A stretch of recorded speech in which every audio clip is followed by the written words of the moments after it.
Good morning dear students, welcome to our YouTube channel. एक बार फिर से आप लोगों का स्वागत है।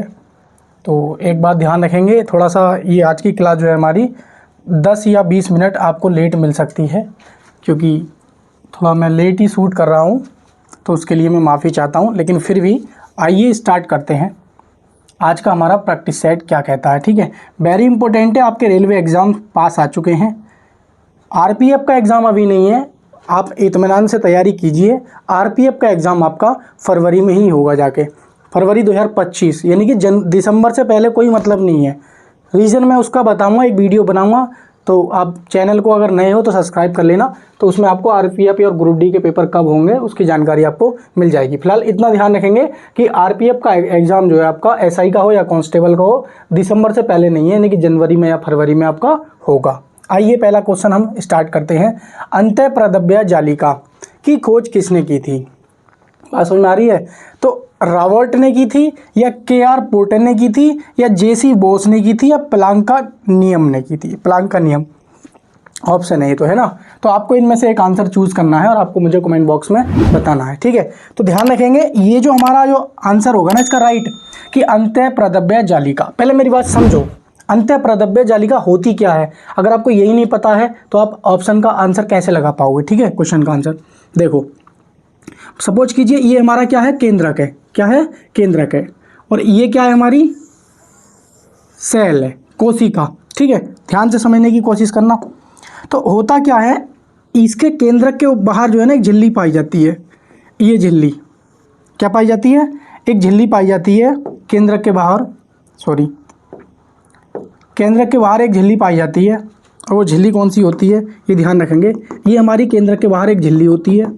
ये सेम टू सेम हमारे बाहर एक जो कोशिका है, ठीक है, उसके बाहर भी एक झिल्ली होती है, जिसको हम नाम देते हैं कोशिका झिल्ली। क्या नाम देते हैं?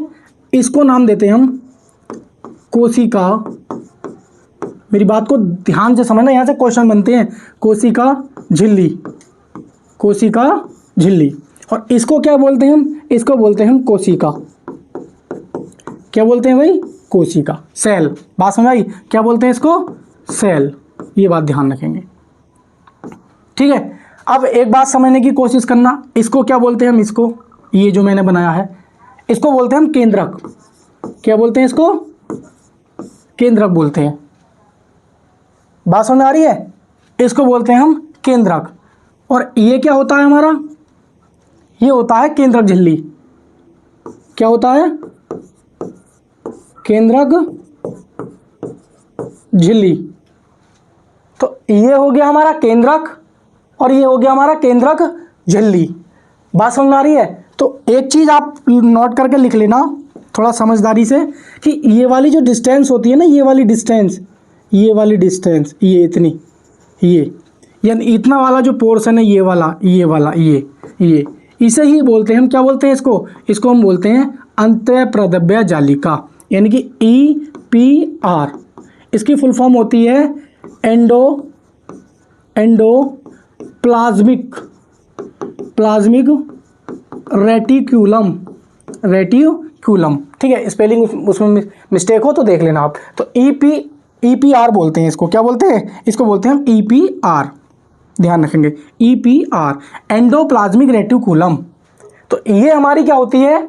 ये होती है हमारी अंतःप्रद्रव्य जालिका। देखो, ये हमारा केंद्रक है और केंद्रक के बाहर एक झिल्ली पाई जाती है जो केंद्रक की सुरक्षा करती है। इसको बोलते हैं हम केंद्रक झिल्ली बोलते हैं। और ये हमारी कोशिका है, कोशिका के बाहर एक झिल्ली है, उसको हम बोलते हैं कोशिका झिल्ली। और ये इसके बीच की जो डिस्टेंस होती है, इसी को बोलते हैं हम एंडोप्लाज्मिक रेटिकुलम, यानी कि अंतःप्रद्रव्य जालिका। क्या बोलते हैं? अंतःप्रद्रव्य जालिका। आपसे क्वेश्चन पूछा जाता है कि कोशिका की खोज किसने की थी। एक मृत कोशिका पूछता है और एक आपसे पूछता है जीवित कोशिका। जीवित कोशिका। तो मृत कोशिका की खोज किसने की थी? रॉबर्ट हुक ने की थी। किसने की थी भाई? आप लोग जानते हैं, रॉबर्ट हुक ने की थी 1665 में। और जीवित कोशिका की खोज किसने की थी? एंटोनी वैन ल्यूवेनहॉक, इन्होंने खोज की थी।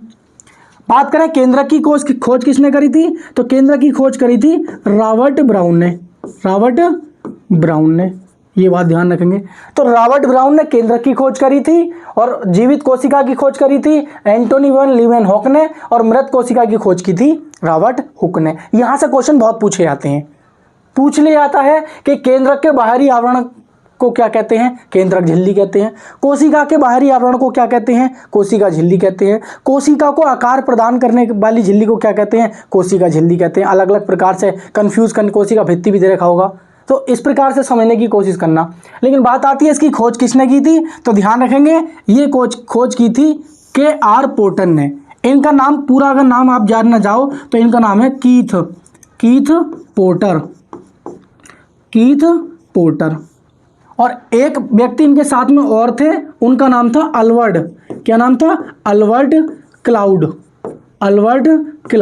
तो अगर कहीं अल्बर्ट क्लाउड का नाम भी आ जाए तो समझ लेना इन्होंने अंतःप्रद्रव्य जालिका की खोज की थी। तो इन दोनों ने मिलकर ही अंतःप्रद्रव्य जालिका की खोज की थी। तो उम्मीद करता हूं आपको जो पहला क्वेश्चन था वो अच्छे से समझ में आया होगा और उसका आंसर भी आपने सही दिया होगा काफी लोगों ने।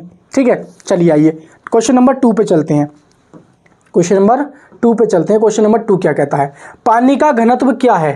भाई पानी का घनत्व, what is the density of water, पानी का घनत्व क्या है। 1000 किलो अपॉन में घन मीटर, या 10 किलो घन मीटर प्रति घन मीटर, या 1 किलो प्रति घन मीटर, या 100 किलो प्रति घन मीटर। तो मेरी बात को आप अच्छे से समझने की कोशिश करना। जो जल का घनत्व होता है ना, जल का घनत्व ये होता है 1000 किलो प्रति घन मीटर। एक बात अच्छे से समझ लेना, ये मान लीजिए मैंने कोई टेम्परेचर स्केल बना दिया है और ये हमारा है 4 डिग्री सेल्सियस, क्योंकि यहाँ से क्वेश्चन पूछे जाते हैं तो इसलिए मैं आपको बताने की कोशिश कर रहा हूँ। यहाँ पे क्या होता है, 4 डिग्री सेल्सियस पे जो पानी होता है ना उसका घनत्व सर्वाधिक होता है। मैं कहना क्या चाहता हूँ कि जो 4 डिग्री सेल्सियस होता है उस पर जो पानी का घनत्व होता है तो लिखेंगे सर्वाधिक घनत्व। घनत्व का मतलब तो समझते हो ना, जो जितनी वस्तु कठोर होती है, बात समझ आ रही है, उसको हम क्या बोलते हैं, घनत्व बोलते हैं। कि कोई वस्तु ज़्यादा कठोर है, बेसिकली तो हम ये बोलते हैं कोई वस्तु ज़्यादा हार्ड है तो उसका क्या है, डेंसिटी थोड़ी ज़्यादा होगी।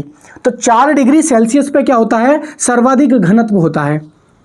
लेकिन अगर हम यही बात करें तो अगर आयतन की बात करें, आयतन की, तो न्यूनतम आयतन होता है, क्या होता है, न्यूनतम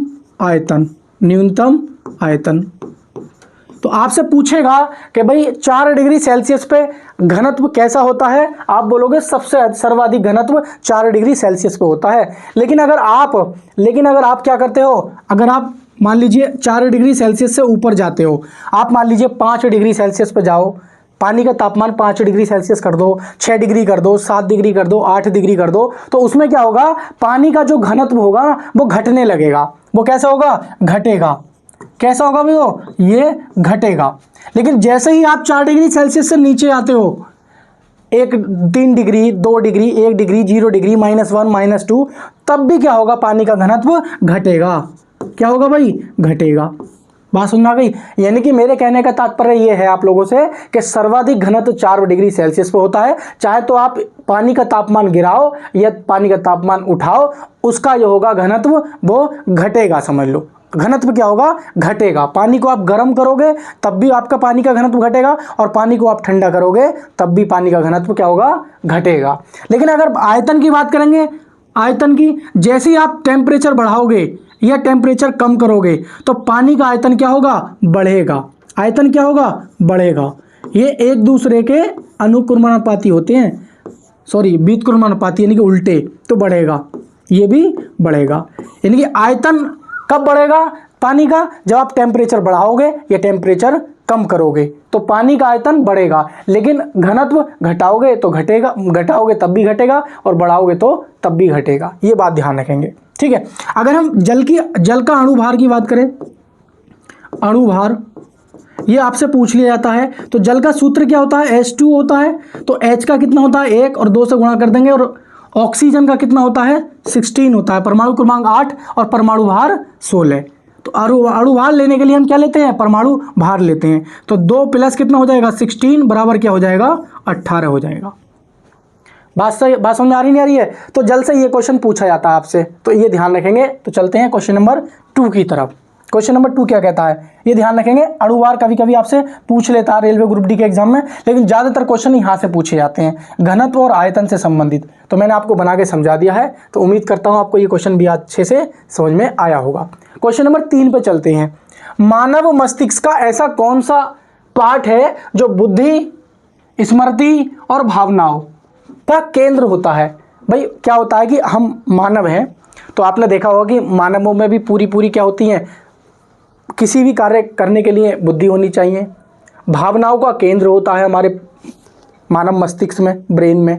भाई आप सोच रहे हो, मान लीजिए कि भाई नहीं मैं आज ऐसा करता, लेकिन क्या है कि ऐसा नहीं तो ऐसा हो जाएगा, ठीक है। तो आप एक सोच रहे हो, कल्पना कर रहे हो, ये सपोज करो आप कोई रीजनिंग का ही क्वेश्चन सॉल्व कर रहे हो, तो उसमें आप तर्क वितर्क लगा रहे हो, तो उन सब चीज़ों का जो केंद्र होता है ना, ये सारी की सारी जो मैसेज है कहाँ से आते हैं, हमारे ब्रेन के किस पार्ट से आते हैं, ये आपको बताना होगा।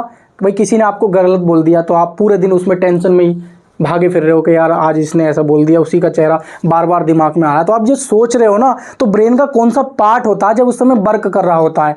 क्या हाइपोथैलेमस होता है, क्या सेरिब्रम होता है, क्या कार्पस होता है, क्या मिड ब्रेन? तो कार्पस तो हमारा ब्रेन का हिस्सा नहीं है, ये तो आप लोग बहुत अच्छे से जानते हैं, बात समझ आ रही है। और आपको हाइपोथैलेमस जानते हो, इसको क्या बोलते हैं? इसको बोलते हैं मानव शरीर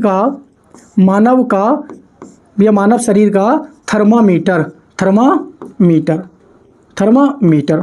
यानी कि क्या करता है ये तापमान को नियंत्रित करता है, क्या करता है? ये आपके जो शरीर का जो तापमान है उसको क्या करता है? उसको नियंत्रित करता है। कौन करता है? हाइपोथैलेमस। शरीर का थर्मामीटर भी बोलते हैं इसको, मानव शरीर का थर्मामीटर किसको बोलते हैं? हाइपोथैलेमस। यानी कि आपके जो बॉडी का जो टेम्परेचर है वो कौन कंट्रोल करता है? यही हमारा हाइपोथैलेमस कंट्रोल करता है, या ये कह सकते हैं नापता है। ये हमारे ब्रेन को बता देता है कि हाँ अब हमारा टेम्परेचर ज़्यादा हो गया है या कम हो गया है। ये समझ रहे हो नहीं? जैसे मान लीजिए आपको लगता है कि भाई हमारे बॉडी का टेम्परेचर, तो आप क्या करते हो? थर्मामीटर यूज करते हो। तो वैसे ही हमारे बॉडी में एक थर्मामीटर लगा हुआ है ऑलरेडी, ऑटोमेटिक वर्क करता है, वो हमारे बॉडी को बताता रहता है कि अब टेम्परेचर इतना है, अब ज़्यादा हो गया है, अब कम हो गया है। तो ये ध्यान रखेंगे। उसी प्रकार से जो सेरिब्रम वाला जो पार्ट है, ये क्या करता है हमारे शरीर में? ये बुद्धि के लिए जिम्मेदार है, साथ में स्मृति यानी कि याददाश्त के लिए भी यही काम करता है। सारी याददाश्त इसी में स्टोर होती हैं। और भावनाओं में, किसमें भाई? और भावनाओं में। ये बात आप ध्यान रखोगे। तो मानव का थर्मामीटर मानव को नियंत्रित करने के लिए हाइपोथैलेमस का प्रयोग करते हैं, बुद्धि, स्मृति और भावनाओं को। बात समझ आ रही नहीं आ रही है? तो सेरिब्रम पार्ट का यूज करते हैं हम उसमें, हम ठीक है नहीं। लेकिन अगर आपसे बात करते हैं मिड ब्रेन, ये क्या करता है? संवेदी अंगों को क्या करता है? नियंत्रित करता है। कौन कौन से? एक होता है हमारा नाक, एक होता है हमारा कान, एक होती है हमारी त्वचा। और बताना, नाक, कान, गाल, त्वचा, आँख, तो ये हमारे क्या होते हैं? संवेदी अंग होते हैं।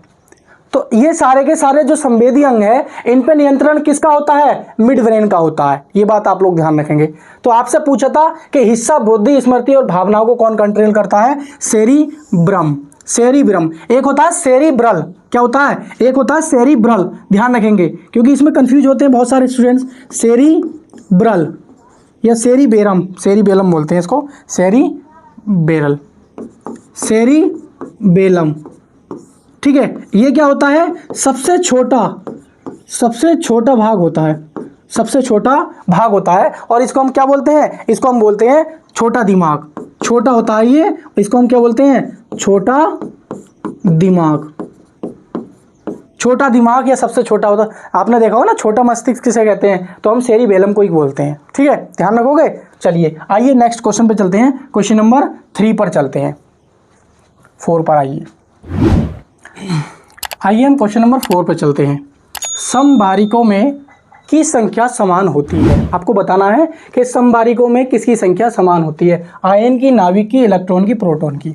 आप लोग बहुत अच्छे से जानते हैं कि मान लीजिए हमारा क्या है, ये परमाणु है और इसमें क्या होते हैं हमारे न्यूट्रॉन और प्रोटॉन। क्या होते हैं भाई, न्यूट्रॉन और प्रोटॉन। और इसी को हम क्या बोलते हैं, इसी को हम बोलते हैं ए, न्यूक्लियस बोलते हैं।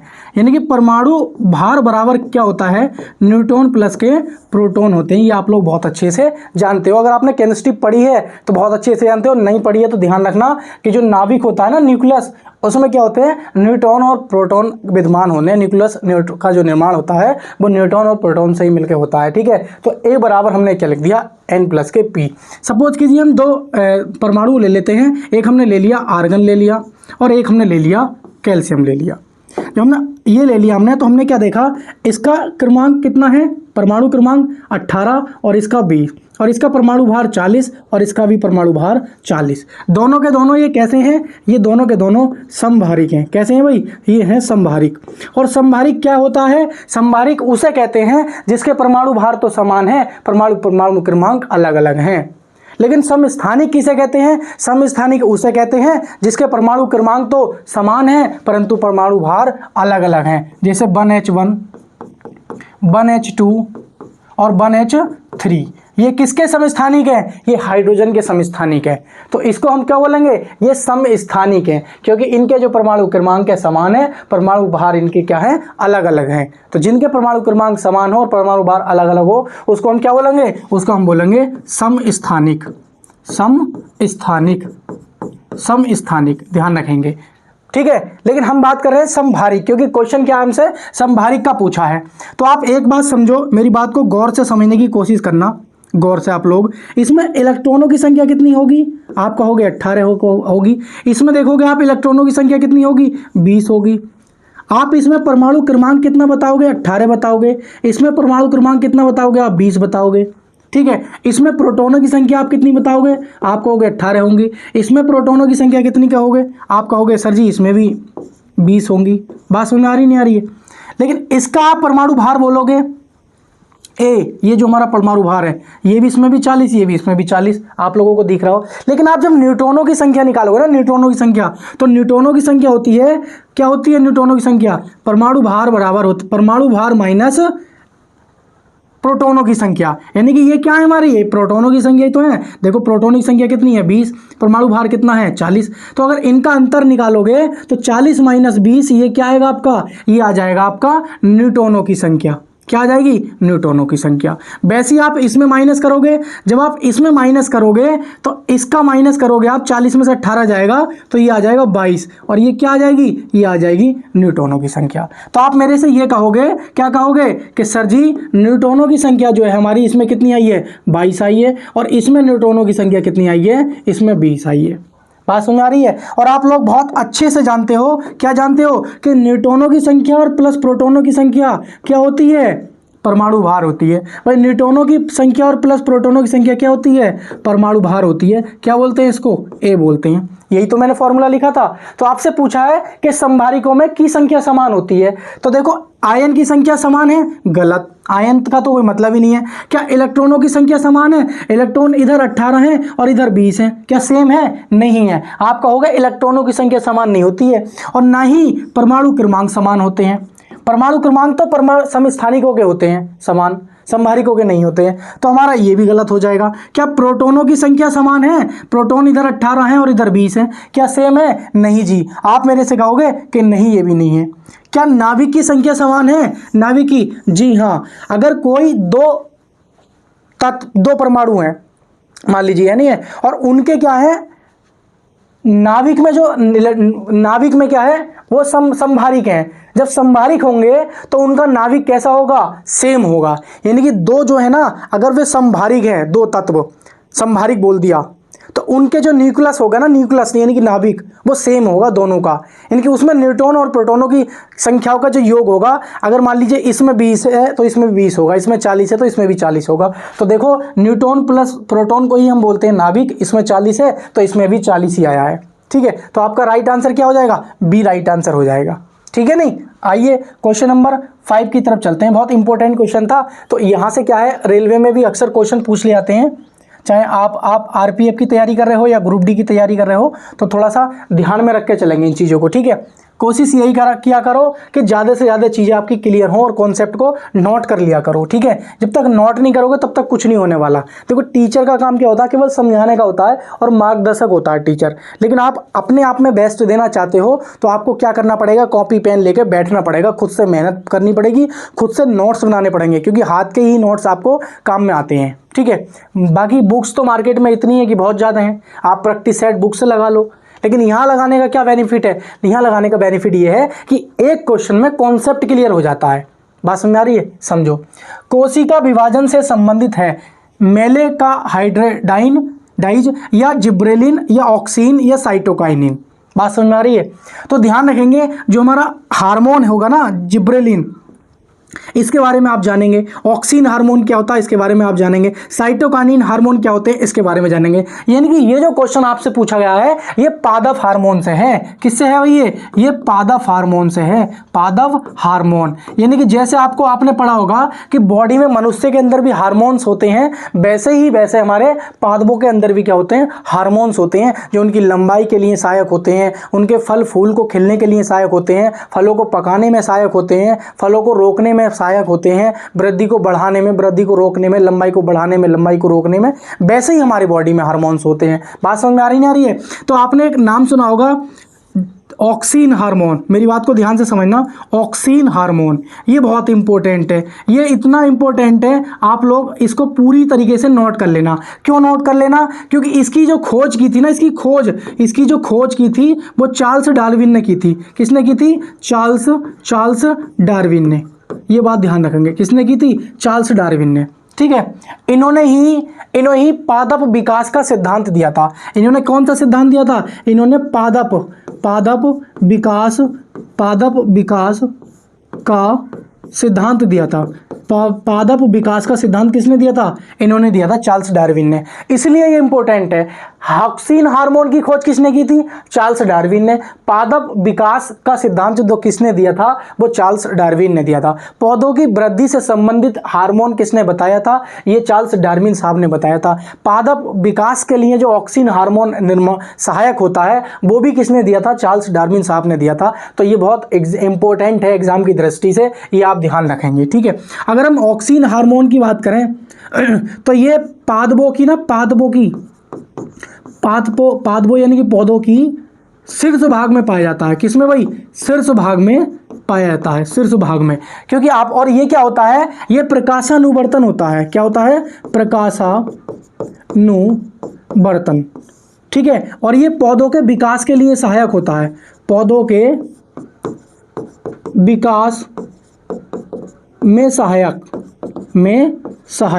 मेरी बात समझने की कोशिश करना। जो हमारा ऑक्सीन हार्मोन है, जैसे आपने देखा सूरजमुखी का पौधा जिस तरफ सूरज निकलता है उस तरफ मुड़ता रहता है, तो ये पौधों को क्या करता है, सूर्य की तरफ झुकाने में मदद करता है। यानी कि पौधों को सूर्य की तरफ झुका देता है। जैसे मान लीजिए सूरज इस तरफ लग रहा है तो कोशिश करेगा ये सूर्य की तरफ झुकाने का, तो इसलिए कहते हैं प्रकाशानुवर्तन होता है ये। बात करें पादपों के, ये शीर्ष में पाया जाता है, शीर्ष भाग में पाया जाता है। पौधों के विकास के लिए सहायक होता है। कौन सा, ये ऑक्सीन हार्मोन होता है, ठीक है। ये ध्यान रखेंगे। और साथ ही साथ अगर आप ध्यान रखेंगे ये होता है हमारा साइटोकाइनिन। तो ये साइटोकाइनिन जो होता है ना, ये वृद्धि रोधक है,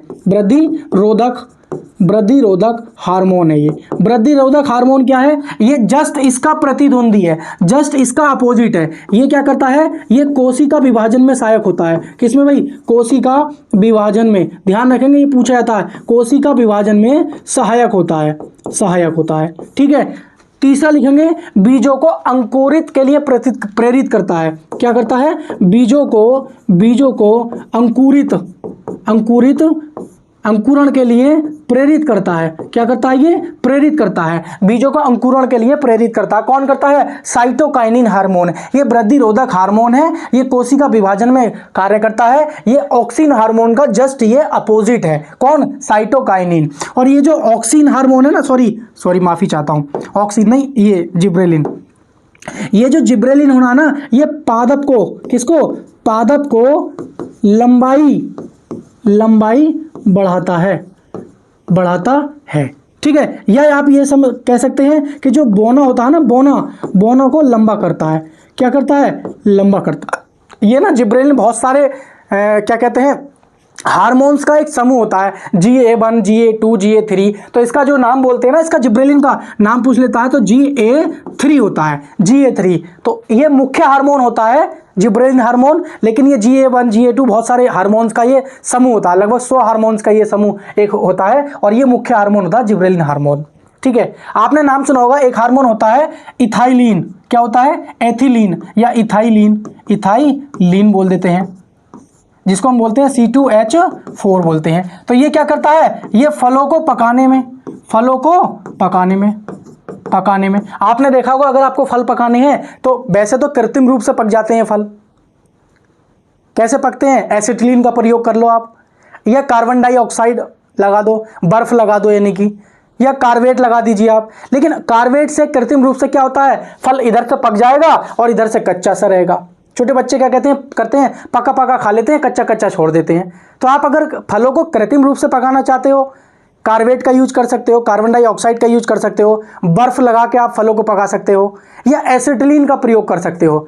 लेकिन जो फल प्राकृतिक रूप से पकते हैं, पूरी तरीके से पकता है फल, तो वो एथिलीन की वजह से पकता है। एथिलीन नाम का एक हार्मोन होता है, ये गैसीय अवस्था में, पौधों में एकमात्र है ऐसा हार्मोन है जो गैसीय अवस्था में पाया जाता है, गैसीय अवस्था में पाया जाता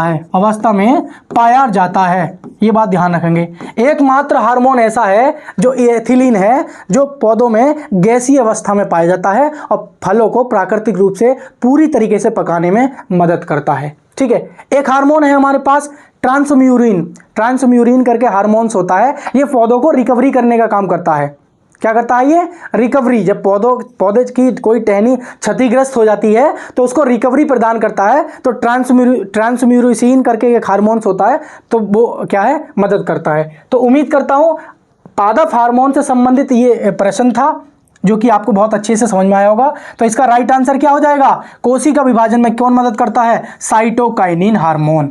ठीक है नहीं, कौन करता है भाई? Cytokinin hormone. तो क्वेश्चन नंबर 6 पे चलते हैं। 6 बहुत ज़्यादा इंपॉर्टेंट क्वेश्चन है, वेरी वेरी इंपॉर्टेंट क्वेश्चन है ये एग्जाम की केमिस्ट्री से आता है ये क्वेश्चन, और इतना इंपॉर्टेंट है कि ये केमिस्ट्री की शुरुआत से क्वेश्चन है और भर भर के यहाँ से क्वेश्चन पूछे जाते हैं।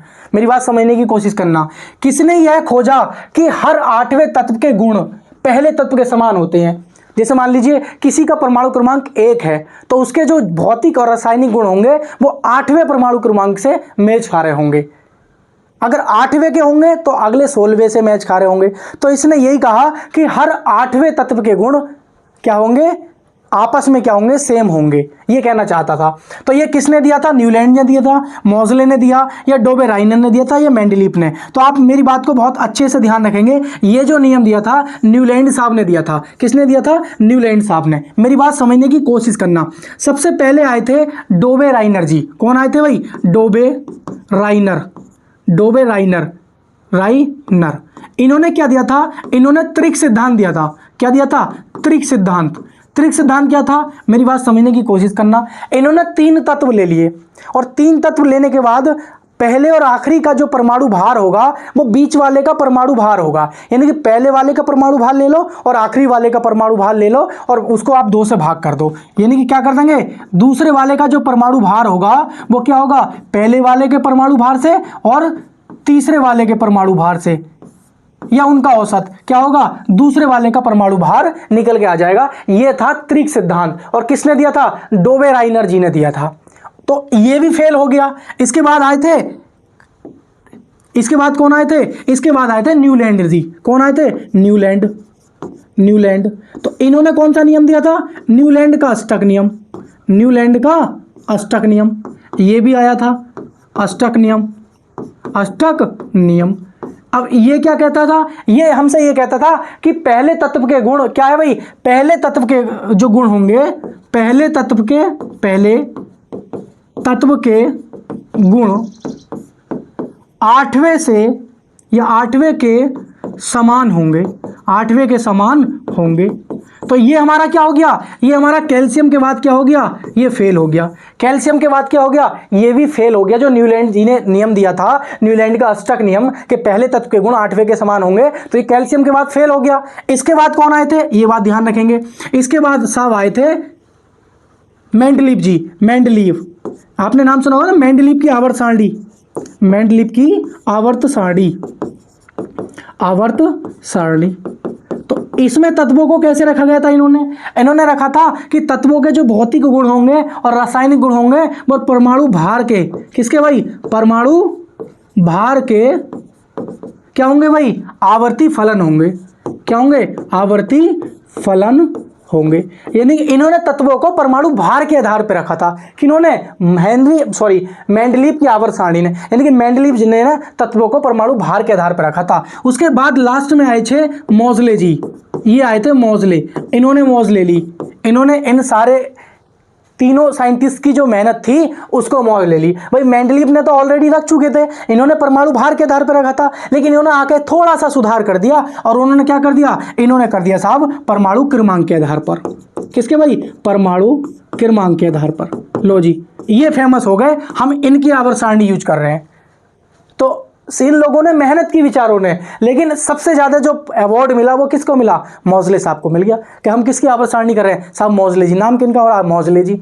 तो सब लोग मौज ले रहे हैं, तो ये ध्यान रखेंगे न्यूलैंड का क्या था, अष्टक नियम था। तो ये 4 क्वेश्चंस है, यहां से पूछ लेता है कि डोबेनाइनर ने कौन सा सिद्धांत दिया, न्यूलैंड ने कौन सा दिया, मेंडलीव ने कौन सा दिया और मोजले साहब ने कौन सा दिया। ध्यान रखेंगे। क्वेश्चन नंबर 7 पे चलते हैं, इंपॉर्टेंट क्वेश्चन है। आइए, इसका आंसर मुझे कमेंट बॉक्स में आप लोग दीजिए। निम्नलिखित में से कौन सा अंग मनुष्य के उत्सर्जन तंत्र का अंश नहीं है, ये आपको मुझे कमेंट बॉक्स में बताना है कि उत्सर्जन तंत्र का अंग कौन सा इनमें से नहीं है। आइए देखिए, ये जो गुर्दे है ना, मेरी बात को समझने को ही कोशिश करना। जो हमारा उत्सर्जन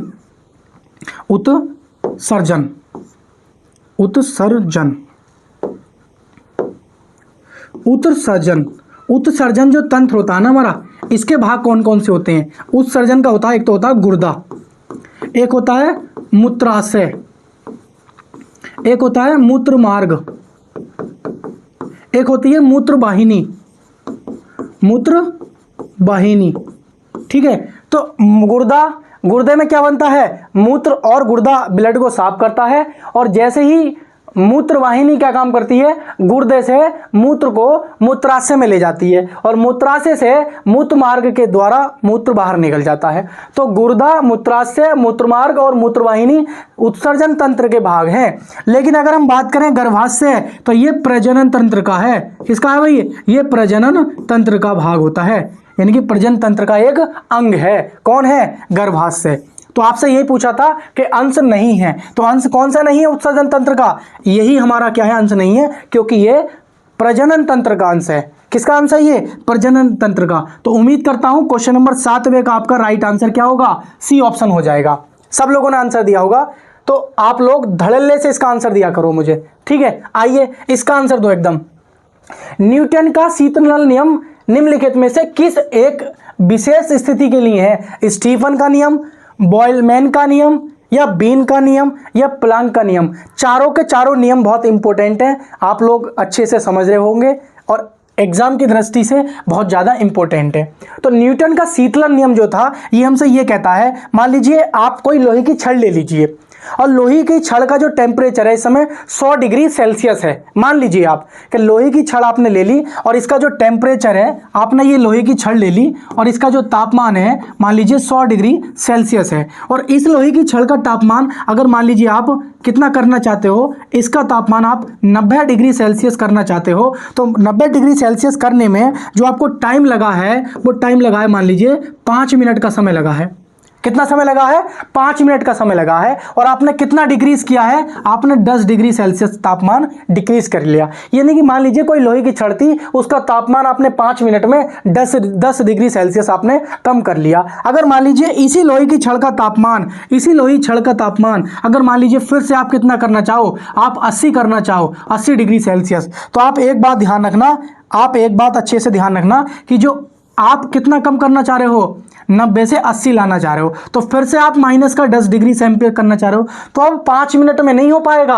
अगर कोई वस्तु आपने ठंडी कर ली, थोड़ी सी ठंडी कर ली, उसको फिर ठंडी करना चाह रहे हो तो उतना समय नहीं लगेगा जितना थोड़ी सी ठंडी में लगा है, उससे अधिक समय लगेगा। तो कहने का मतलब यह है कि 6 मिनट से क्या हो जाएगा, 6 मिनट से अधिक समय लगेगा। यानी कि आपने 10 डिग्री टेम्परेचर आपने गिराया तो 5 मिनट लगा, लेकिन फिर से आप अगर 10 डिग्री टेम्परेचर उसका गिराओगे तो अब 5 मिनट नहीं लगेगा, अब लगेगा 6 मिनट से भी कहीं ज़्यादा, यानी कि 5 मिनट से बहुत ज़्यादा समय लगेगा। ठीक है नहीं, तो ये नियम जो था हमारा, ये स्टीफन का नियम था। तो स्टीफन साहब ने ये हमारा नियम दिया था, न्यूटन का शीतलन नियम। किसने दिया था? स्टीफन ने दिया था। ठीक है, तो उम्मीद करता हूं 8 में का ए ऑप्शन आपका सही गया होगा। तो न्यूटन का जो शीतलन नियम था ये आपको अच्छे से समझ में भी आ गया होगा। आइए क्वेश्चन नंबर 9 पर चलते हैं। किसी वस्तु पर कार्य करने वाला बल गुरुत्व बल को के रूप में जाना जाता है, द्रव्यमान के रूप में, त्वरण के रूप में, आवेग के रूप में, भार के रूप में। तो आप जानते हो द्रव्यमान किसे कहते हैं? द्रव्यमान होता है हमारा कांस्टेंट। क्या होता है भाई?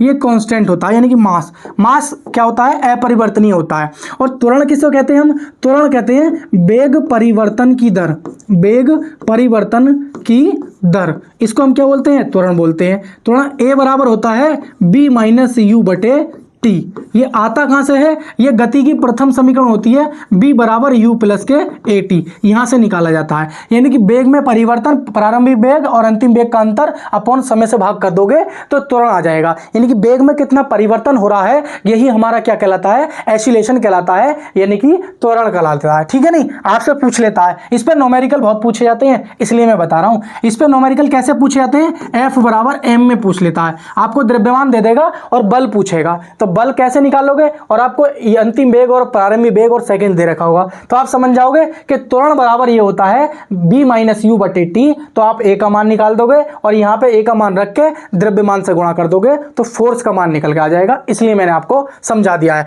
ये रियलिटी बता रहा हूं, इसको नोट करके लिख लेना, क्योंकि यहां पे क्या है, इससे न्यूमेरिकल, अगर आप रेलवे एग्जाम की तैयारी कर रहे हो और साइंस से संबंधित, तो ये न्यूटन का दूसरा नियम है, यहीं से क्वेश्चन बहुत पूछे जाते हैं। ठीक है नहीं।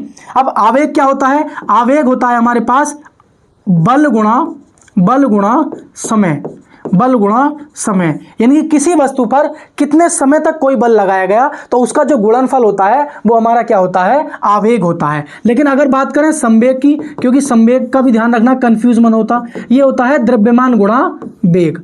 यानी कि द्रव्यमान गुणा वेग के गुणनफल को क्या बोलते हैं? संवेग। मान लीजिए कोई वस्तु आ रही है, उसका 4 किलो वेट है, और उसकी एक वस्तु इधर से आ रही है 5 किलो वेट है, और दोनों की स्पीड है, तो उसमें जो टक्कर लगेगी तो जो नुकसान होगा उस राशि को हम क्या बोलते हैं? संवेग बोलते हैं। तो संवेग बराबर होता है द्रव्यमान गुणा वेग, ध्यान रखेंगे। लेकिन भार क्या होता है? ये भार जो होता है हमारा, यही होता है हमारा गुरुत्वीय बल, यानी कि गुरुत्वाकर्षण बल। पृथ्वी प्रत्येक वस्तु पर जितना बल लगाती है वही क्या कहलाता है? गुरुत्वीय बल या गुरुत्वाकर्षण बल लगाता है। और पृथ्वी बल कितना लगाती है? जितना उस वस्तु का भार होगा। मान लीजिए 10 किलो की कोई वस्तु रखी है, तो उस पर बल जो लगाएगी 10 किलोग्राम का भार बल लगाएगी अपनी तरफ। ठीक है नहीं। तो वस्तु जिस बल से अपनी तरफ खींचती है उस बल को ही हम क्या कहते हैं? भार बोलते हैं। क्या बोलते हैं? भार बोलते हैं। तो इसका राइट आंसर क्या हो जाएगा? डी ऑप्शन क्या हो जाएगा? इसका सही आंसर हो जाएगा। ये बात आप लोग ध्यान रखेंगे। तो आइए क्वेश्चन नंबर चलते हैं हम 10 की तरफ। क्वेश्चन नंबर चलते हैं 10 की तरफ, ध्यान रखेंगे। 10 हमसे क्या कहता है? मेंडलीव की आवर्त सारणी में निम्नलिखित में से समूह में से किस तत्व के समूह के बाद में तालिका की जगह मिली थी? यानी कि ये कहना चाह रहा है कि इनमें से ऐसा कौन सा समूह है तत्वों का जिन्हें क्या है कि मेंडलीव की आवर्त सारणी के समूह में से किस तत्व समूह को बाद में तालिका में जगह मिली? बाद में, पहले इनके नाम कुछ और थे। जब मेंडलीव जी ने आवर्त सारणी बनाई थी तो स्कैंडियम का है कुछ और नाम था, स्कैंडियम हुआ या गैलियम हुआ, या इनके जो नाम थे कुछ और थे, लेकिन बाद में इनको क्या है? आवर्त सारणी में जगह मिली। तो आपको ये बताना है। ठीक है नहीं, ध्यान रखेंगे। मैं कुछ लिखवा दे रहा हूं आपको, ठीक है, नोट कर लेना। देखो, गैलियम सबसे पहले लिखेंगे, गैलियम, ठीक है, नंबर 1 पे। दूसरा लिखेंगे स्कैंडियम, इसको भी बाद में जगह मिली थी, स्कैंडियम, SC होता है ये, और ये होता है गैलियम। ठीक है, एक होता है जर्मेनियम, एक होता है फ्रांसियम, फ्रांसियम, ठीक है। एक होता है ध्यान रखेंगे गैलियम, स्कैंडियम, जर्मेनियम, फ्रांसियम,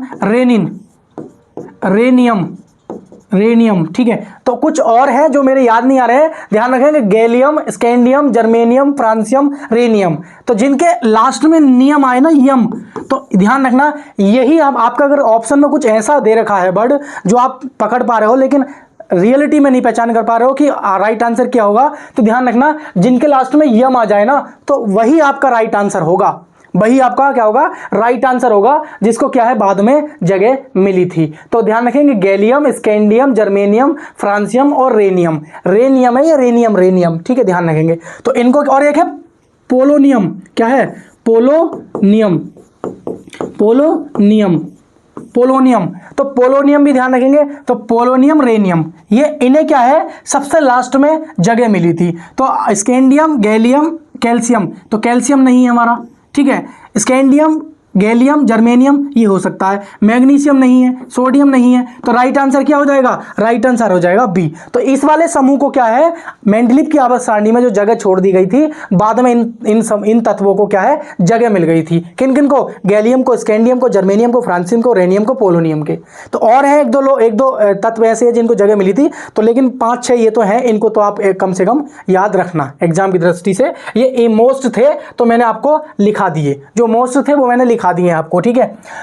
उत्प्लवन बल का परिमाण तरल के किस पर निर्भर करता है, डैश किस पर निर्भर करता है, द्रव्यमान पर, घनत्व पर, तापमान पर या आयतन पर, यह आप लोगों को बताना है। तो मेरी बात को आप अच्छे से गांठ बांध लेना। गांठ कैसे बांधना पता है, जैसे बुढ़िया होती है ना, बुढ़िया उनको 100 रुपये दे दिए जाएं और धोती के ठुक्के में गांठ बांध लेती हैं कस के एकदम, और फिर फ्री घूमती है, ना कोई बैंक है, ना कुटिया में रखे हैं, ना डब्बे में रखे हैं, ना घर में रखे हैं, पता नहीं पैसे हैं ही नहीं, और जब जरूरत पड़ती है तो तुरंत एकदम ठुक्का खोल देती हैं, ये लो भी पैसे, ये निकले। बात समझ आ रही है। तो इसी तरीके से आप गांठ बांध लेना कि जो उत्प्लवन बल का जो परिमाण है ना वो तरल के किस पर निर्भर करता है, वो निर्भर करता है हमारे घनत्व पर। किस पर निर्भर करता है, घनत्व पर। तो 11 का राइट आंसर क्या हो जाएगा, बी हो जाएगा। क्या हो जाएगा भाई 11 का राइट आंसर, 11 का राइट आंसर क्या हो जाएगा, बी हो जाएगा। आइए क्वेश्चन नंबर 12 की तरफ चलते हैं। 12 का आंसर आप लोगों मुझे कॉमेंट बॉक्स में बताइए। पित्ताशय में उपस्थित पत्थर निम्नलिखित में से किसका पाचन प्रभावित करता है। अगर आपके पित्त में पथरी है ना, पित्त के पथरी में, तो वो क्या करती है, वसा के पाचन में क्या है थोड़ी सी गड़बड़ी पैदा कर देती है। यानी कि आप दूध दही ज़्यादा पी रहे हो या सपोज कीजिए चिकन मीट मछली ज़्यादा खा रहे हो, तो उन सब चीज़ों को डाइजेशन में, हार्ड मटेरियल खा रहे हो ये कह सकते हैं, तो डाइजेशन में प्रॉब्लम हो जाती है, पेट खराब हो जाता है। कहते हैं ना कि हमें तो कुछ पचता नहीं, तो वो क्या करता है, जब पित्ताशय में आपकी स्टोन हो जाती है तब क्या होती है, वसा के पाचन में क्या है प्रॉब्लम क्रिएट करने लगती है। ठीक है, पथरी आपको पता है किसकी बनी होती है, कैल्शियम ऑक्सीलेट की। ठीक है, आइए तो क्वेश्चन नंबर चलते हैं, क्वेश्चन नंबर 13 की तरफ। ठीक है, बहुत लंबी क्लास हो जाएगी इसलिए कोशिश करता हूं थोड़ा सा खींच दिया जाए। मिट्टी के घड़े में किस क्रिया के कारण जल ठंडा रहता है। कितना इंपॉर्टेंट क्वेश्चन है। मिट्टी का आपने घड़ा देखा होगा, गर्मियों के दिन चल रहे हैं, पानी भर के रखते हैं और घड़ा क्या ठंडा रहता है, किस क्रिया के वजह से क्या होता है, ठंडा रहता है। द्रवण के वजह से, बाष्पीकरण की वजह से, ऊर्ध्वपातन की वजह से, या इनमें से कोई नहीं। तो आप लोगों ने देखा होगा, मेरी बात समझने की कोशिश करना। क्या समझने की कोशिश करना, मान लीजिए आपने ये घड़ा बना लिया, ये घड़ा बना लिया, ये आपने घड़ा बना लिया। ठीक है, अब होगा क्या, इसमें क्या होते हैं, छिद्र होते हैं, इसमें क्या होते हैं, छिद्र होते हैं छोटे छोटे, ये छिद्र बना दिए मैंने। तो इनसे क्या होता है, इनसे क्या होता है, इनसे क्या होता है, ऊष्मा बाहर निकलती है, ऊष्मा बाहर निकलती है, ऊष्मा बाहर निकलती है। तो एक क्रिया होती है जिसे हम बोलते हैं बाष्पीकरण। क्या बोलते हैं भाई, बाष्पीकरण। बात समझते हो नहीं, जल का बाष्प बन के उड़ जाना ऊपर को, है नहीं है, तो बाष्पीकरण। इसको बोलते हैं वेपोराइजेशन। तो जब वेपोराइजेशन होता है तो उसके लिए हीट की आवश्यकता होती है। जब कोई क्रिया होती है तो उसको ऊर्जा चाहिए नहीं चाहिए, उसको ऊष्मा चाहिए नहीं चाहिए। तो जब बाष्पीकरण होगी तो उसको ऊर्जा चाहिएगी, यानी कि उसको ऊष्मा चाहिएगी। तो ऊष्मा कहाँ से लेता है, वो जो घड़े के अंदर जो टेम्परेचर होता है ना, टेम्परेचर पानी का जो तापमान होता है, ठीक है, उस पानी का जो कहते हैं ना तरलता होती है, तो उसमें से पानी में से हीट खींच ली जाती है। क्या कर ली जाती है, हीट खींच ली जाती है। मेरी बात समझने की कोशिश करना। हीट क्या होती है, हीट खींच ली जाती है। हीट का मतलब क्या होता है, ऊष्मा। जब हीट खींच ली जाएगी, मान लीजिए आपके शरीर में से हीट खींच ली जाए तो आप ठंडे पड़ जाओगे। पड़ जाओगे नहीं पड़ जाओगे ठंडे। तो इन छिद्र के माध्यम से ये क्या होते हैं, ये होते हैं छिद्र। क्या होते हैं, छिद्र। तो इन छिद्र के माध्यम से जब बाष्पीकरण की क्रिया होती है बाहर अधिक सर्वाधिक, जब जहां टेम्परेचर बहुत हाई होता है वहीं पर हमारी कौन सी क्रिया होती है, बाष्पीकरण होती है। भाई आप पानी को उबालते हो, क्वथनांक बिंदु तक ले जाते हो और जैसे ही आप 100 डिग्री सेल्सियस पर ले जाते हो तो पानी का वाष्प बनना शुरू हो जाता है। तो आपको पता होगा कि बाष्पीकरण की जो क्रिया होती है वो कब होती है, उच्च तापमान पर होती है। तो जैसे ही उच्च तापमान पर बाष्पीकरण की क्रिया होती है तो उसको हीट चाहिए होती है, तो पानी की हीट क्या कर लेती है, खींच लेती है। और जैसे खींच लेती है पानी क्या ठंडा हो जाता है और ठंडा पानी क्या है, हम लोग पीने लगते हैं। ठंडा पानी इसके अंदर आ जाता है। कहा जाता है कि घड़े का पानी इम्यून सिस्टम भी बढ़ाता है, स्वास्थ्य के लिए भी बहुत अच्छा होता है, तो पीना भी चाहिए। बात समझ आ रही नहीं, आप लोगों को पीना भी चाहिए। तो इसका राइट आंसर क्या हो जाएगा, बी इसका क्या हो जाएगा, राइट आंसर हो जाएगा। तो उम्मीद करता हूं आपको यह समझ में आया होगा कि मिट्टी के घड़े में पानी ठंडा क्यों रहता है। तो आप याद रखोगे बाष्पीकरण की वजह से। ये भी देखो, एक कहते हैं ना करिश्मा ही है एक प्रकार से। आप मिट्टी के घड़े में आप पानी रख दो और देखो ठंडा मिलेगा, फ्रीज जैसी फीलिंग आएगी। फ्रीज का पानी इतना स्वादिष्ट नहीं होता है जितना स्वादिष्ट पानी घड़े का होता है, ये बात आप ध्यान रखोगे, ठीक है। नहीं, आइए, जैसे कि मान लीजिए ये पानी मैं पी रहा हूं तो ये इतना स्वादिष्ट नहीं है जितना घड़े का पानी होगा। समझ पा रहे हो नहीं आप लोग। देखो, उस गैस का नाम बताइए जो बिक टाइप लाइटर में भरी जाती है। तो मैंने आपको बताया था, याद आया होगा कि जो मीथेन गैस होती है ना, मीथेन गैस, जब उसको हम वायु की अनुपस्थिति में 1000 डिग्री सेल्सियस पे जब हम हीट कराते हैं तो उसमें क्या है, एक ब्लैक कार्बन नाम का पदार्थ बनता है। तो उस ब्लैक कार्बन का जो प्रयोग होता है स्याही के रूप में भी हम करते हैं और टायरों के रूप में भी करते हैं। तो ध्यान रखेंगे, इसमें नाइट्रोजन नहीं होगी, ब्यूटेन मीथेन नहीं होगी और हीलियम नहीं होगी। तो उसमें क्या होगा, ये ब्यूटेन होगा। क्या होगा, ब्यूटेन इसका राइट आंसर होगा। तो जो हमारी वो स्याही के रूप में यूज करते हैं और टायरों के रूप में यूज करते हैं तो वो हमारा क्या होता है, मीथेन होता है। लेकिन अगर बात करेगा आपसे कि टाइप राइटरों में हम किसका यूज करते हैं, तो टाइप राइटरों में हम यूज करते हैं ब्यूटेन का। तो यहाँ पे स्टूडेंट्स अक्सर कंफ्यूज हो जाते हैं, तो इसलिए मैंने आपको दोनों चीजें बता दी हैं, कंफ्यूज मत होना। क्वेश्चन नंबर 15 पे चलते हैं। क्वेश्चन नंबर 15 बहुत ज्यादा इंपॉर्टेंट है कि तारे रात में टिमचमकते हैं अनेक परावर्तनों के कारण, अनेक अपवर्तनों के कारण, या प्रस्ताव की प्रक्रिया के कारण, या इनमें से कोई नहीं। तो जब तारे क्या होते हैं, टिमटिमाते नहीं है, तारे हमारे एक साथ जल रहे होते हैं। लेकिन होता क्या है कि प्रकाश के अपवर्तन की क्रिया के कारण हमें तारे टिमटिमाते दिखते हैं। ये वायुमंडलीय अपवर्तन होता है। ये क्या होता है भाई, ये किसके कारण, वायुमंडलीय अपवर्तन के कारण। अपवर्तन तो है ही है, लेकिन साथ में कौन सा है, वायुमंडलीय अपवर्तन। वायुमंडलीय अपवर्तन, ये याद आप लोग रखेंगे, ठीक है। तो अपवर्तन के कुछ एग्जाम्पल हैं, उन्हें आप नोट कर लेना। एक है गिलास में पड़ी छड़ का टेढ़ा दिखाई देना। भाई आप मान लीजिए ये मेरे पास गिलास है, कांच का गिलास होना चाहिए, स्टील का था। जैसे ही मैं इसमें छड़ या पेंसिल डालूंगा तो पेंसिल आपको टेढ़ी नजर दिखाई देगी, हल्की सी बीच में से कट लगा हुआ दिखाई देगा। क्या रियलिटी में मैं पेंसिल, अगर गिलास से भरा हुआ, पानी से भरा गिलास है कांच का, अगर इसमें मैं मान लीजिए पेंसिल डालूंगा तो क्या रियलिटी में पेंसिल टेढ़ी हो जाएगी, बताओ, क्या रियलिटी में टेढ़ी हो जाएगी, नहीं होगी ना टेढ़ी। तो ये, और वैसे ही तारे आपको होते, रियलिटी में तारे एक साथ जल रहे होते हैं, चमक रहे होते हैं, लेकिन हमें कैसे महसूस होते हैं, टिमटिमाते हुए। तो ये जो अपवर्तन के उदाहरण होते हैं ना, ये आभासी होते हैं। कैसे हैं, आभासी। कैसे होते हैं, आभासी परिवर्तन होते हैं। ये आभासी परिवर्तन होते हैं, ये आभास कराते हैं, रियलिटी में ऐसा होता नहीं है। आपने देखा होगा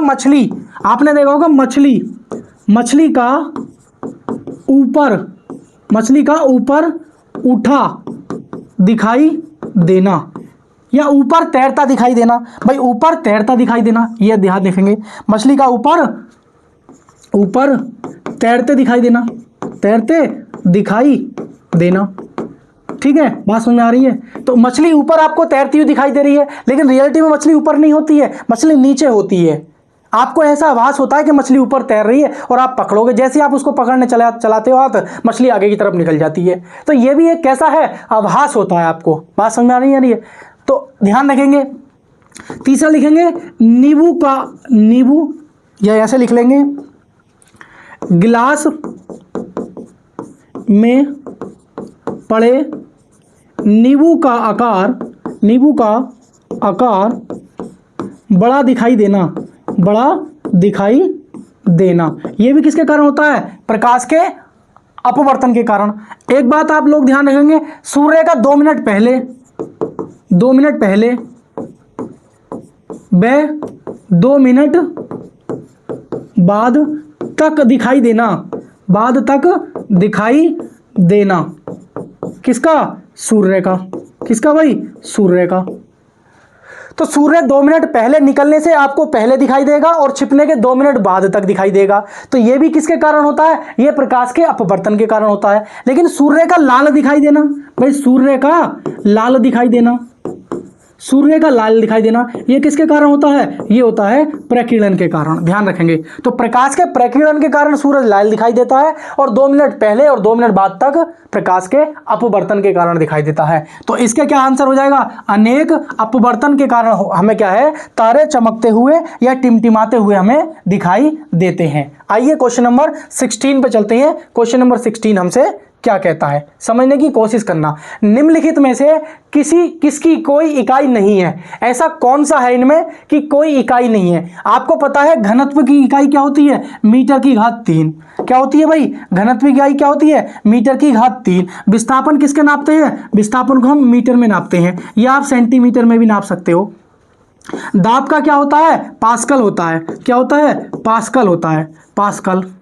या आप ये भी ध्यान रखोगे, क्या होता है? Newton metre square. क्या होता है भाई? Newton metre square. कोई देखो मच्छर फिर से सो गया है आके, तो जिसकी वजह से हमारी क्लास डिस्टर्ब हो रही है। तो क्या होता है? न्यूटन मीटर स्क्वायर, ये ध्यान रखेंगे। तो न्यूटन मीटर स्क्वायर या पास्कल किसका मात्रक है? दाब का है। विस्थापन को हम किस में नापते हैं? दूरी में। लेकिन सापेक्ष घनत्व का क्या होता है? इसका कोई मात्रक नहीं होता है। तो सापेक्ष घनत्व हम कैसे निकालते हैं? हम निकालते हैं माध्यम का घनत्व, सापेक्ष घनत्व कैसे निकालते हैं? हम निकालते हैं पदार्थ का घनत्व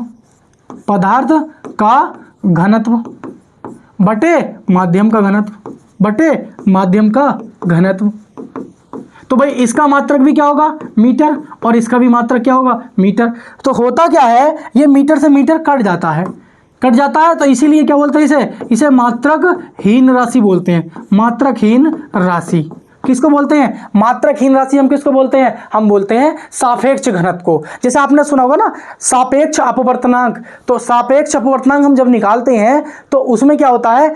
ऊपर लिखते हैं पहले माध्यम में का अपवर्तनांक, नीचे लिखते हैं दूसरे माध्यम का अपवर्तनांक। तो दोनों कट जाएंगी राशियां, तो हमारा क्या हो जाएगा? उसका कोई मात्रक ही नहीं आएगा। तो जब भी कोई सापेक्ष चीज, जैसे गति होती है सापेक्ष गति, तो उनमें क्या होता है? सापेक्ष गति निकालें, एक गति ऊपर रखें एक पहली वाली गाड़ी की, और नीचे वाले की गाड़ी की गति नीचे लिखें। तो गति क्या होती है? मीटर प्रति सेकंड कट जाएगी ना, तो गति का कोई मात्रक नहीं बचेगा। लेकिन ऐसा मत समझना कि गति का मात्रक नहीं होता ही नहीं है, होता है भी मीटर प्रति सेकंड, लेकिन मैंने एग्जाम्पल के तौर पर बता रहा हूं आपको। जैसे कि इसके यूनिट कट गई हैं तो इसका कोई मात्रक नहीं होगा। ठीक है नहीं? आइए क्वेश्चन नंबर 16 पे चलते हैं। ठीक है, आइए 17 पे चलते हैं। चलिए आइए, इसका आंसर मुझे कमेंट बॉक्स में बताइए। प्रतिरोध विद्युत प्रतिरोधकता की एसआई इकाई है। वेरी वेरी इंपॉर्टेंट क्वेश्चन है, ये हल्का वाला क्वेश्चन है जो आता है एग्जाम में, और यहां से समझ लो 100% आपको देखने को मिलेगा। 100% इंपॉर्टेंट है एकदम, इस तरीके से लगा लो। ठीक है, आपने एक फॉर्मूला देखा होगा, R बराबर होता है रो एल अपॉन के ए, ये ध्यान रखेंगे। यहाँ पे क्या होता है? L क्या होती है? लंबाई होती है। ठीक है, और ये क्या होता है? ये होता है विशिष्ट प्रतिरोध, या इसको हम बोल देते हैं प्रतिरोधकता। क्या बोल देते हैं? प्रतिरोधकता भी बोल देते हैं। और ये क्या होता है? ये होता है हमारा प्रतिरोध होता है। और ये क्या होता है? ये होता है हमारा क्षेत्रफल होता है।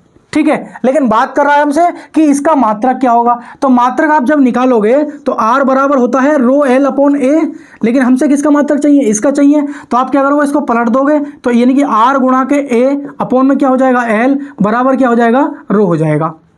बात समझ आ रही है? तो ये क्या हो जाएगा? ये हमारा L हो जाएगा।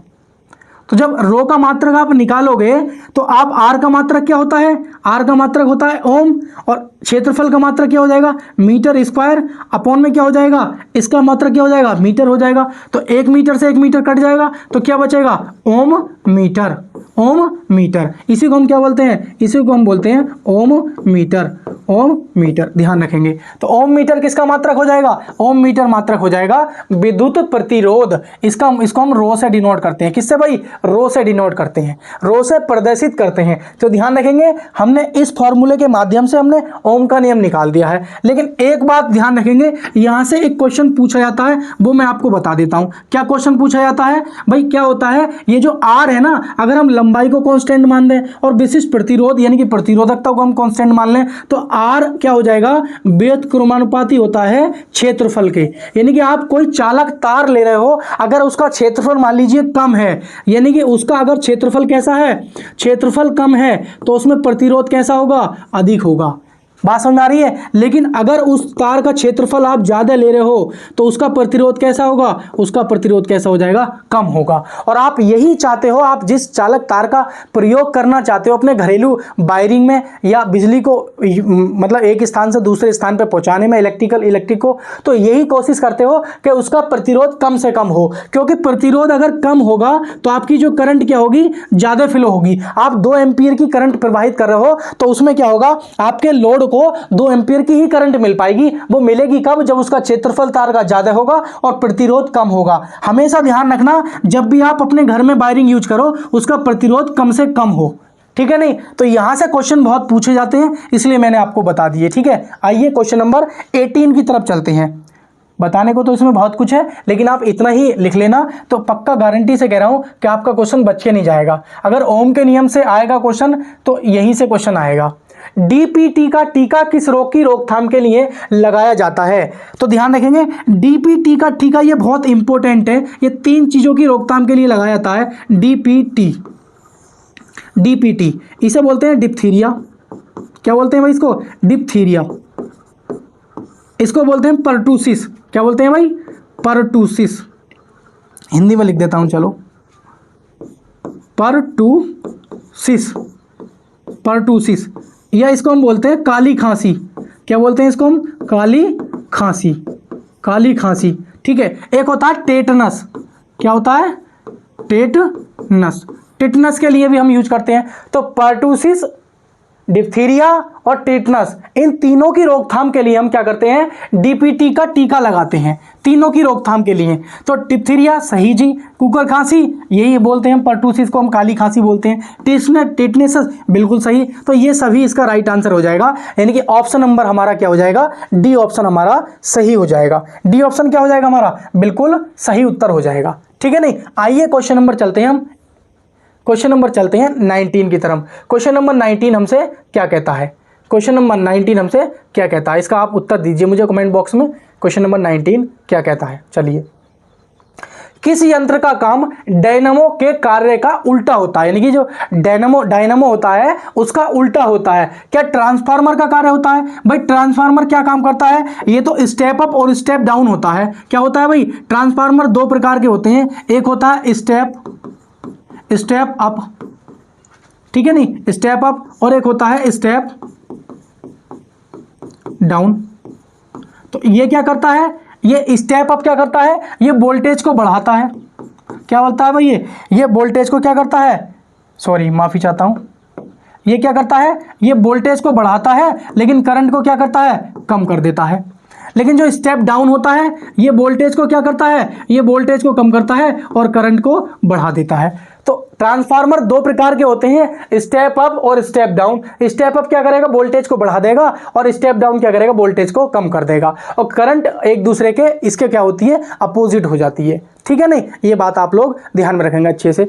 लेकिन मोटर क्या काम करती है, मोटर हमारा क्या करती है, ये क्या करती है, विद्युत ऊर्जा को किसमें परिवर्तित कर देती है, ये हमारी कर देती है यांत्रिक ऊर्जा में। किसमें भाई, यांत्रिक ऊर्जा में। लेकिन जो डायनामो होता है ना, डायनामो ये जो डायनामो होता है ये क्या काम करता है, ये करता है यांत्रिक ऊर्जा को विद्युत ऊर्जा में, किसमें भाई, विद्युत ऊर्जा में। अगर आपको विद्युत ऊर्जा बनानी है तो आप डायनामो का यूज कर लो। तो डायनामो क्या करता है, यांत्रिक ऊर्जा को विद्युत ऊर्जा में परिवर्तित कर देता है। और जो हमारी मोटर होती है वो, आप मोटर देखो, आपने पंखा लगवा, मोटर लगी हुई है, आप उसमें विद्युत ऊर्जा दोगे तो पंखा चलेगा, यानी कि यांत्रिक ऊर्जा आ गई उसमें। वैसे ही हमारा डायनामो होता है, आप जब ट्रैक्टर चलाते हो उसमें डायनामो लगा होता है, तो जैसे ही ट्रैक्टर चलता है, टायर घूमते, यांत्रिक ऊर्जा क्या पैदा हो जाती है, और उस यांत्रिक ऊर्जा को ही हमारा क्या करता है, डायनामो विद्युत ऊर्जा में कन्वर्ट कर देता है। तो किसका उल्टा होता है, मोटर का जस्ट क्या होता है, ये अपोजिट होता है। बात समझ आ रही नहीं आ रही है। जनरेटर हमारा वही हो गया, डायनामो हो गया वाला पोर्शन हो गया, ठीक है। तो क्वेश्चन नंबर 19 का राइट आंसर क्या हो जाएगा, और 19 का हो जाएगा बी ऑप्शन आपका सही उत्तर हो जाएगा। ये बात आप लोग ध्यान में रखेंगे। आइए क्वेश्चन नंबर 18 की तरफ चलते हैं। क्वेश्चन नंबर 18 हमसे क्या कहता है, इसका राइट आंसर आप हमें कमेंट बॉक्स में दीजिए। 18 नहीं है, सॉरी माफी चाहता हूं, ये 20 क्वेश्चन है। कौन सा ये 20 क्वेश्चन है, 20वां। रेगिस्तान में वन रोपण में बाधा है, कम वर्षा, उर्वरता, वृक्षों का रोपण या चरने वाले पशु। तो चरने वाले पशु बाधा है, या उर्वरता विहीन बाधा है, या वृक्षों का रोपण ज्यादा बाधा है, या कम वर्षा। भाई आप जब वृक्षों का रोपण तो आप तब करोगे ना जब वहां पे वर्षा होगी, और जब वर्षा ही नहीं होगी, उर्वरता, वृक्षों का रोपण और वृक्ष नहीं होंगे तो पशु कहां से चढ़ेंगे। तो सबसे मेन जो बाधा है ना इस समय देखा जाए रेगिस्तान में, तो वो है कम वर्षा। क्या है भाई, कम वर्षा। बात समझ आई नहीं आई, तो कम वर्षा क्या हो जाएगी, बाधा हो जाएगी। तो गाइस ये हमारा था आज का प्रैक्टिस सेट नंबर 16। तो उम्मीद करता हूं आपके काफ़ी क्वेश्चन सही गए होंगे। अगर क्वेश्चन आपके अभी भी प्रैक्टिस सेट में कम जा रहे हैं तो मैं आपसे यही कहना चाहूँगा कि आप डेली प्रैक्टिस सेट लेना स्टार्ट कर दो। डेली आप डेली प्रैक्टिस सेट लोगे तो क्या होगा, उससे इंप्रूव हो आएगा आपके अंदर। आप आज आपके अगर 10 क्वेश्चन सही जा रहे हैं तो कल 101% आपके 12 क्वेश्चन सही जाएंगे। ठीक 10 दिन बाद आपके 15 क्वेश्चन सही जाने लगेंगे। तो आप कम से कम 10 से 15 दिन लगातार आप प्रैक्टिस सेट लीजिए, तो आपसे क्या होगा, साइंस में इंप्रूव हो जाएगा। अगर आप रेलवे ग्रुप डी की तैयारी कर रहे हो, किसी भी एग्जाम की टारगेट कर रहे हो, रेलवे एग्जाम को टारगेट कर रहे हो, मैं तो सीधा ये कहना चाहता हूँ, तो उसमें क्या है, साइंस बहुत ज़्यादा इंपॉर्टेंट है। ठीक है, तो उम्मीद करता हूँ डेली 8 बजे आपके लिए हम क्लास ला पाते हैं। अगर किसी वजह से 2-4 मिनट लेट हो जाता है तो उसके लिए माफ़ी चाहता हूँ मैं। ठीक है, नहीं मिलेंगे नेक्स्ट क्लास में, तब तक के लिए नमस्कार, जय हिंद साथियों।